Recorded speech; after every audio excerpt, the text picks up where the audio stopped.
धार्मिक बातें YouTube channel में आपका स्वागत है। ज्योतिष में शनि को न्याय का देवता माना जाता है। वहीं कुंडली में इसे दंड के विधान के चलते हुए दुख का कारण माना जाता है।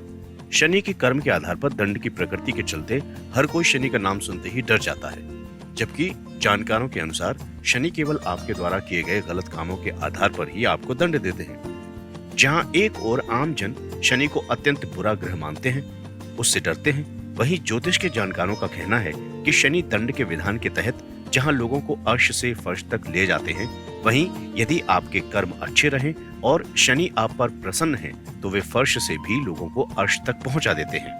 दरअसल शनि के दंड विधान के कुछ खास मानक हैं जिनके आधार पर ही शनि किसी को शुभ या अशुभ फल देते हैं। ऐसे में जब किसी जातक पर 7.5 आती है तो जातक में ये जानने की ख्वाहिश बढ़ जाती है कि उनके ऊपर 7.5 कब तक बुरा प्रभाव डालेगी और उसके लिए 7.5 कितनी बुरी या कितनी अच्छी होगी।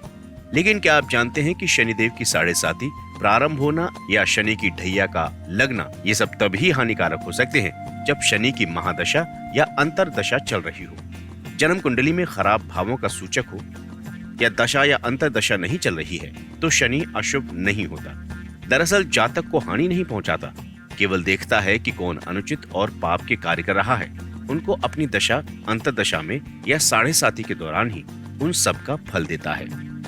तो आपको बताते हैं कि आखिर आपको शनि दुख देंगे या सुख, ये इस बात पर निर्भर करता है। उसके कुछ मानक हैं और ये मानक हैं व्यक्ति की कौन सी दशा अंतरदशा चल रही है, जिस ग्रह की दशा अंतरदशा चल रही है वो कुंडली में कहां पर स्थित है, शनि कौन से भावों का स्वामी है, शनि किस राशि में गोचर कर रहा है, शनि की कौन सी दृष्टि उन भावों पर या स्वामी ग्रह पर पड़ रही है। यही दृष्टि उस दशा या अंतरदशा के मिलने वाले फल को प्रभावित करती है।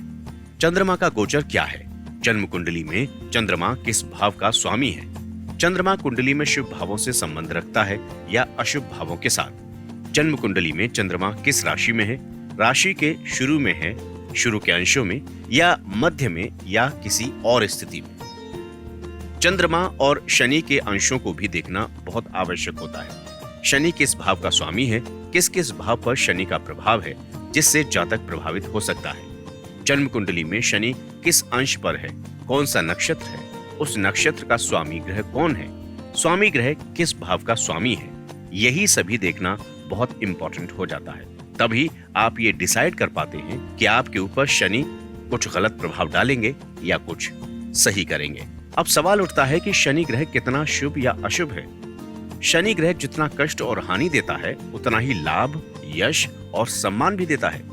ये सभी जन्म कुंडली में चंद्रमा और शनि की स्थिति और बल पर निर्भर करता है। कुंडली में ये सब चीजें देखने से ज्ञात हो जाता है कि शनि आपके लिए कितना शुभ और अशुभ है, वर्तमान में शनि से क्या लाभ पहुंच रहा है या आगे शनि कितना नुकसान पहुंचाने वाले हैं। इन सब पर बातें बड़ी साफ हो जाती हैं। इसके अलावा जानकारों के अनुसार शनि ब्रह्म ज्ञान का भी कारक है। ये मजदूर न्याय का भी स्वामी है, किसी भी जगह को शुष्क और स्वाधीन कर देता है। शनि का बुध से संबंध होने पर यह जातक से बेईमानी अवश्य करवाता है। शनि, मंगल, राहु और सूर्य से युति और अष्टमेश से संबंध होने पर मार्केश का रूप बना लेता है। चतुर्भाव में शनि हो तो जातक ज्यादा पुराने मकान में ही रहेगा। अगर नया मकान खरीदेगा तो उसमें रह नहीं पाएगा। वो शुक्र की दशा अंतरदशा में किसी दूसरी महिला से धन दिलाता है। कोई नया वाहन नहीं खरीद सकेगा, अगर खरीद लिया तो ज्यादा देर तक रख नहीं सकेगा। ऐसे जातक को माता का सुख ना के बराबर ही मिलता है। पंचम का शनि संतान कष्ट, कुटिल, दिवालिया योग देता है। छठे भाव का शनि हो तो जातक हठी, निरोगी, शत्रुओं से अजय, पशु, जमीन जायदाद मिलती है। सप्तम में राशि होने से जातक झगड़ालू, रोगी, समाज से तिरस्कृत, स्वयं व्यभिचारी, स्त्री भी व्यभिचारिणी हो जाती है। अष्टम का शनि धन का नाश, रोगी, शनि मंगल की युति पर गुप्त रोग होने की संभावना बनती रहती है। नवम में शनि उच्च का होने पर जातक सन्यासी देवतुल्य होता है। बलहीन शनि पिता के लिए अरिष्ट होता है। शुभ शनि की दशा अंतदशा में राज सत्ता से लक्ष्मी प्राप्त होती है। दशमेश शनि अपने नवांश में या शनि के नवांश में हो तो लक्ष्मी योग बनता है। शनि वृषभ लग्न में नवमेश या दशमेश होता है और वो वहीं दशम या एकादशम में हो तो पूर्ण लक्ष्मी योग बनता है।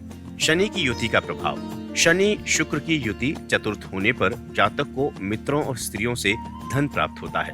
युति, यही युति अगर दशम में हो तो वैभवशाली एवं राजा के समान होता है।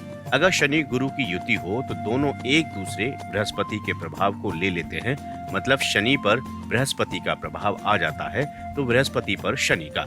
अगर शनि की दृष्टि चंद्र पर हो या चंद्र की दृष्टि शनि पर हो या दोनों इकट्ठे लग्न में हो तो उच्च कोटि का तपस्वी या महान संत धर्म प्रचारक होता है।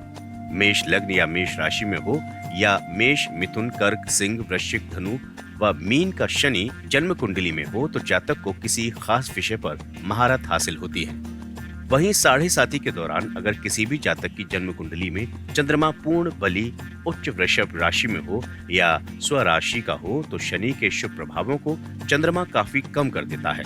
चंद्रमा के निर्बल होने पर या शत्रु की राशि या नीचस्थ राशि वृश्चिक के होने पर शनि की अशुभता में वृद्धि करता है, जिससे जातक को मुश्किलों का सामना करना पड़ता है और जातक मानसिक तनाव में रहता है। धार्मिक बातें यूट्यूब चैनल पर आपने जान लिया कि कब शनि आपको नुकसान देता है और कब नहीं।